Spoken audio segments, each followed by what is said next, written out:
வணக்கம். சற்று முன் கிடைக்கப்பெற்ற மிக முக்கியமான செய்தி ஒன்று வெளியாகி உள்ளது. உடல்நிலை குறைவின் காரணமாக மருத்துவமனையில் அனுமதிக்கப்பட்ட EVKS இளங்கோவன் தற்பொழுது MLA பதவியை ராஜினாமா செய்துள்ளதாக தகவல்கள் வெளியாகி உள்ளது.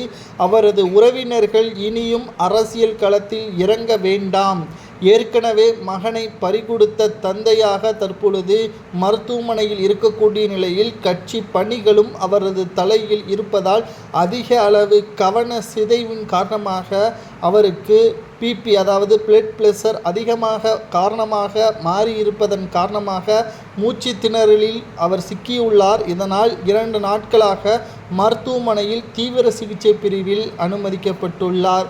சுமார் 48 மணி நேரம் கெடு கொடுத்திருக்கிறார்கள் மருத்துவர்கள்.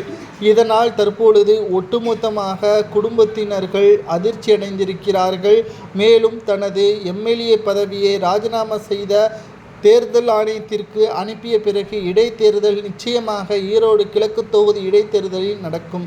இவரது மகன் ஈரோடு கிழக்கு தொகுதி MLAவாக இருந்தார். அவர் மரணமடைந்ததற்கு பிறகு இவர் 60,000 வாக்கு வித்தியாசத்தில் அதிமுகவின் வேட்பாளரை தோற்கடித்ததும் குறிப்பிடத்தக்கது. இந்த ஒரு சூழலில்தான் இரட்டை இலை சின்னத்துடன் அதிமுக இந்த தேர்தலில் சந்திக்க உள்ளது. இதில் மிகப்பெரிய ஒரு திருப்பு முனையாக OPS அவர்கள் இந்த தேர்தலில் வேட்பாளராக அறிவிக்கப்பட்டவருக்கு ஆதரவாக பிரச்சாரம் செய்வார் என்றும் தற்பொழுது செய்திகளை தான் நம்மால் பார்க்க முடிகிறது. அதாவது அனைத்து இந்திய அண்ணா திராவிட முன்னேற்றக் கழகத்தின் செயற்குழு கூட்டமானது வருகின்ற 15ஆம் தேதி நடைபெறுகிறது.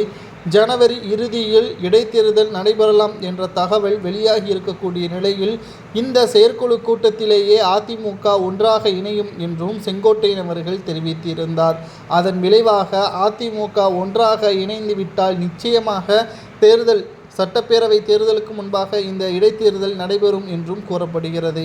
அப்படி நடந்துவிட்டால் நிச்சயமாக அதிமுக இந்த இடைத்தேர்தலில் காங்கிரஸ் வேட்பாளராக இருக்கக்கூடியவரை மிகப்பெரிய அளவிலான தோல்வியை ஏற்படுத்தும் என்ற தகவல் சமூக வலைதளங்களில் வைரலாக பரவி வருகிறது. இதற்கு எடப்பாடி சம்மதிப்பாரா அதிமுகவில் இணைவதற்கு என்ற கேள்வியும் உங்களுக்கு எழலாம். ஏற்கனவே அதிமுகவில் உட்கட்சி மோதல், கள ஆய்வு கூட்டத்தில் அடிதடி என்று பல்வேறு பிரச்சனைகள் இருப்பதால் ஒரே வழி அதிமுகவில் கட்சியிலிருந்து நீக்கப்பட்டவர்களை இணைத்தால்தான் இதற்கு முற்றுப்புள்ளி வைக்க முடியும் என்று பல மூத்த அமைச்சர்கள், முன்னாள் நிர்வாகிகள் தெரிவித்ததன் அடிப்படையில் தான் இந்த முடிவை எடுத்திருக்கிறார் எடப்பாடி பழனிசாமி அவர்கள். இதை பற்றி உங்களது கருத்துக்களை கமெண்ட் வாயிலாக கூறுங்கள். நன்றி, வணக்கம்.